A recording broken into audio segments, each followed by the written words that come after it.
سلسلہ قادریہ میں بیعت کر لی تھی، وہ ان سے مرید بھی تھے پیر میر علی شاہ صاحب، لیکن مستضاد یہ کہ سلسلہ چشتیہ میں حضرت شمس العارفین سے نسبت حاصل کی، اور پھر جب آپ حج پہ حاضری ہوئی وہاں مشرف ہوئے تو حاجی امداد اللہ صاحب مہاجر مکی رحمۃ اللہ علیہ کے ساتھ ملاقات کا شرف حاصل ہوا، تو انہوں نے از خود، یعنی پیر صاحب نے گزارش نہیں کی، از خود بزرگانہ شفقت کے تحت انہوں نے پیر صاحب کو سلسلہ صابریہ کے وظائف بھی عطا فرمائے اور اجازت بھی عطا فرمائی، لیکن شیخ جو تھے وہ حضرت شمس العارفین ہی تھے، یا آپ کے جو بزرگ ہیں حضرت پیر فضل الدین گیلانی سلسلہ قادریہ میں یہ بزرگ تھے۔ آپ کے اساتذہ میں وہ کون کون سے لوگ تھے اور آپ نے ان سے کیا تربیت حاصل کی؟ مولانا لطف اللہ صاحب علی گڑھی، جی، مولانا احمد علی سہارنپوری،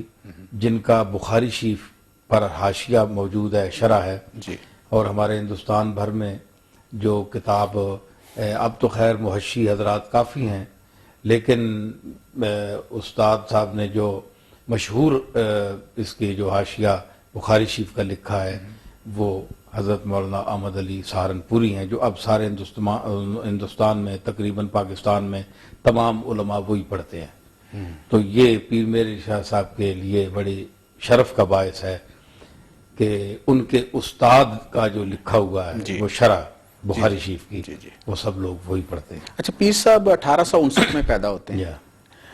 اور جو قادیانیت کا پیر ہے یا جس کو نعوذ باللہ پیغمبر کہتے ہیں، غلام احمد قادیانی جو ہے وہ 1839 میں پیدا ہوتے، 20 سال کے کا فرق ہے، اور یہ وہ پر اشوک دور ہے جس میں انگریزوں نے خود کاش پودے لگانے شروع کیے۔ تو تھوڑی سی ہماری نئی نسل کے لیے بتائیں کہ پیر صاحب کی جو کنٹریبیوشن ہے اسلام کے لیے اس پر اشوک دور میں، اس کے بارے میں تھوڑا سا میں ایکسپلین کریں کہ وہ کیا ہے۔ پیر صاحب اس سلسلے میں مرزا غلام احمد قادیانی نے خود پیر صاحب کو چیلنج کیا، یہ 1912 مئی کا ایک لیٹر، پہلے وہ مجدد بنے، پھر آہستہ آہستہ انہوں نے ترقی فرمائی، مسیح موعود اور جی، تو مسیح موعود، تو اس طرح پھر انہوں نے پیر صاحب کو چیلنج کیا۔ ان کو پتہ تھا، حالانکہ اس وقت بڑے جید علماء ہندوستان میں موجود تھے، مولانا احمد رضا خان فاضل بریلوی بھی موجود تھے، زندہ تھے،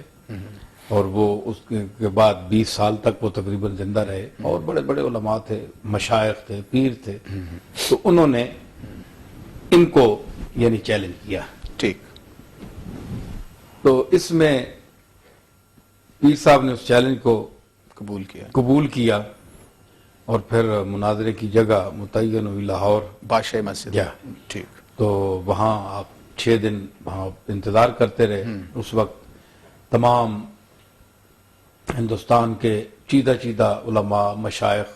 کا ایک جمع غفیر وہاں موجود تھا، لاکھوں کی تعداد میں انسان موجود تھے۔ اب یہاں وہ مینار پاکستان ہے نا، جی جی، اس جگہ پہ جی، منٹو پارک ہوتا ہے اس وقت، ٹھیک، تو 6 دن، مگر مرزا صاحب نہیں آئے۔ تو اس کے بعد آپ نے ان کو کتابوں کے ذریعے بھی لیٹرز کے ذریعے، خاص طور پر یہ ہے کہ سیفی چشتیائی آپ کی جی شورۂ آفاق کتاب ہے، جی، یہ اس لیے میں نہیں عرض کر رہا کہ وہ میرے دادا ہیں اور میں ان کی ویسے تعریف کر رہا ہوں، یہ اہل علم جانتے ہیں کہ ہر شعبے کا جو آدمی ہوتا ہے، جو یعنی مہارت تامہ رکھتا ہے اس میں کسی شعبے میں، تو وہ اندازہ لگا سکتا ہے کہ اس کی گہرائی کتنی ہے اور یہ آدمی کہاں سے بول رہا ہے۔ تو قرآن مجید کی آیات مقدسہ سے جہاں جہاں سے کوئی امکان نبوت یا کوئی یعنی خاتم النبیین کے بعد بھی کوئی امکان نظر آ سکتا تھا، کوئی ایسی آیات میں اگر کوئی انسان شک میں پڑ جائے، تو اس طبقے کے لوگوں نے، مرزائی حضرات نے وہ آیات بھی پیش کر دی کہ اس سے تو ختم نبوت کا سلسلہ ختم نہیں ہوتا، یہ دیکھیں آیت، یہ آیت حدیثوں سے، آیت سے،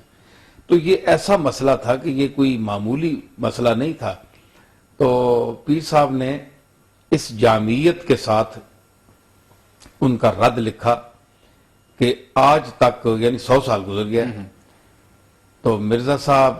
نے اچھے الفاظ میں پیر صاحب کو یاد نہیں کیا اپنی کتابوں میں، جبکہ پیر صاحب نے جہاں بھی لکھا مرزا صاحب خطاب کرتے ہیں. تو یہ تو خیر انسان کی طبیعت میں جو کچھ اندر ہوتا ہے وہی باہر آتا ہے. تو اس کے باوجود اگر مرزا صاحب یا ان کی قوم یا امت کے پاس علمی دلائل ہوتے تو وہ اس کا جواب دیتے. 100 سال گزر گیا تو ایک دلیل کو بھی وہ توڑ نہیں سکے سیفی چشتیائی کی. تو جتنے دروازے تھے